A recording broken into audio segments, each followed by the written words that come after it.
സംഭാൽ ആക്രമണത്തിൽ ജുഡീഷ്യൽ അന്വേഷണത്തിന് ഉത്തരവിട്ട ഉത്തർപ്രദേശ് സർക്കാർ ആഭ്യന്തര വകുപ്പിന് നിർദ്ദേശമനുസരിച്ച് റിട്ടയർഡ് ഹൈക്കോടതി ജഡ്ജി ദേവേന്ദ്രകുമാർ അറോറയുടെ നേതൃത്വത്തിലുള്ള 3 അംഗ സമിതിയുടെ അന്വേഷണത്തിന്റെ ചുമതല ഏൽപ്പിച്ചു.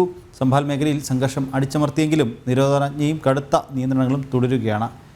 ജിഷ്ണു കൃഷ്ണൻ തുടരുന്നുണ്ട്. ജിഷ്ണു, സംഭാൽ ആക്രമണത്തിൽ ജുഡീഷ്യൽ അന്വേഷണത്തിന് ഉത്തർപ്രദേശ് സർക്കാർ ഉത്തരവിട്ടിട്ടുണ്ട്. എന്തൊക്കെയാണ് കൂടുതൽ വിവരങ്ങൾ?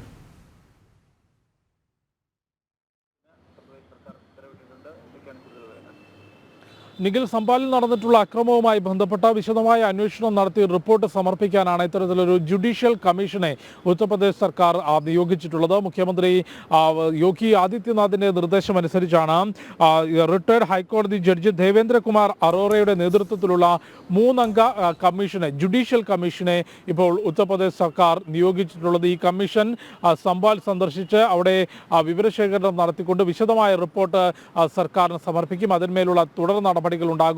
സംഭാലിലെ ഷാഹി ജമാ മസ്ജിദിൽ ആ മസ്ജിദുമായി ബന്ധപ്പെട്ട തർക്കം നിലനിൽക്കുകയാണ്. മുൻപ് നിലനിന്നിരുന്ന ക്ഷേത്രം തകർത്തുകൊണ്ടാണ് ഈ ഒരു മസ്ജിദ് നിർമ്മിച്ചത് എന്ന കേസ് സംഭാലിലെ പ്രാദേശിക കോടതിയിൽ നിലവിലുണ്ട്. ആ കേസുമായി ബന്ധപ്പെട്ട് സർവേ നടപടികൾക്കെത്തിയ ഉദ്യോഗസ്ഥരെയും പോലീസുകാരെയും അതിക്രൂരമായി മസ്ജിദിനുള്ളിൽ ആക്രമിക്കപ്പെട്ടിരുന്നു. പിന്നീടുണ്ടായ സംഘർഷം ആ മേഖലയിൽ വ്യാപിക്കുകയാണ് ഉണ്ടായത്. തുടർന്ന് വെടിവെപ്പിൽ 5 പേർ കൊല്ലപ്പെട്ടിരുന്നു. കനത്തൊരു വലിയ സംഘർഷത്തിലേക്ക് ആ മേഖല കടക്കുന്നതിന് മുൻപ് ആ സംഘർഷം അടിച്ചമർത്താനും നിലവിൽ സമാധാന അന്തരീക്ഷം കൊണ്ടുവരാനും UP പോലീസിന് സാധിച്ചു. എങ്കിൽ പോലും മേഖലയിൽ കടുത്ത നിയന്ത്രണങ്ങൾ നിരോധനാജ്ഞ നിലനിൽക്കുന്നുണ്ട്. പുറത്തു നിന്നുള്ള ആരെയും നിലവിൽ ആ പ്രദേശത്തേക്ക് പ്രവേശിപ്പിക്കാനാകില്ല എന്നും സമാധാന ശ്രമങ്ങൾ നടന്നു വരികയാണെന്നും ഏതെങ്കിലും തരത്തിലുള്ള പുറത്തു നിന്നുള്ള ഇടപെടലുകൾ ഉണ്ടായാൽ സംഘർഷം വ്യാപിക്കാനോ അല്ലെങ്കിൽ വീണ്ടും സംഘർഷം തുടങ്ങാനോ സാധ്യതയുണ്ട് എന്നുള്ളതുമാണ് അന്വേഷണ ഏജൻസികളുടെ നിഗമനം. അതുകൊണ്ട് കടുത്ത നിയന്ത്രണങ്ങൾ സംഭാൽ മേഖലയിൽ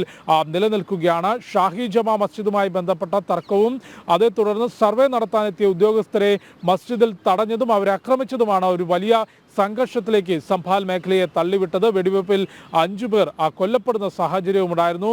ഉത്തർപ്രദേശ് മുഖ്യമന്ത്രി യോഗി ആദിത്യനാഥ് വ്യക്തമാക്കിയത് സമാധാനം നിലനിൽക്കണം, ജനങ്ങളുടെ സമാധാനം തകർക്കുന്നവർക്കെതിരെ അല്ലെങ്കിൽ അനാവശ്യമായി പ്രശ്നമുണ്ടാക്കുന്നവർക്കെതിരെ ശക്തമായ നിയമ നടപടി ഉണ്ടാകും എന്നുള്ളതാണ് മുഖ്യമന്ത്രി യോഗി ആദിത്യനാഥ് വ്യക്തമാക്കിയത്. അതിന് പിറകെയാണ് സംഘർഷവുമായി ബന്ധപ്പെട്ട വിശദമായ വിവരങ്ങൾ അന്വേഷിക്കുന്നതിനും സർക്കാരിന് റിപ്പോർട്ട് സമർപ്പിക്കുന്നതിനും ഒരു ജുഡീഷ്യൽ കമ്മിറ്റിയെ ഇപ്പോൾ സർക്കാർ തീരുമാനിച്ചത്. ജുഡീഷ്യൽ അന്വേഷണം പ്രഖ്യാപിക്കുകയും റിട്ടയർഡ് ഹൈക്കോടതി ജഡ്ജിയുടെ നേതൃത്വത്തിലുള്ള 3 അംഗ കമ്മീഷനെ നിയോഗിക്കുകയും ചെയ്തിട്ടുണ്ട്. നിഖിൽ. ശരി ജിഷ്ണു, സംഭാൽ ആക്രമണത്തിൽ ജുഡീഷ്യൽ അന്വേഷണത്തിന് ഉത്തരവിട്ട് ഉത്തർപ്രദേശ് സർക്കാർ വിവരങ്ങൾ നൽകുകയായിരുന്നു. ജിഷ്ണു കൃഷ്ണൻ.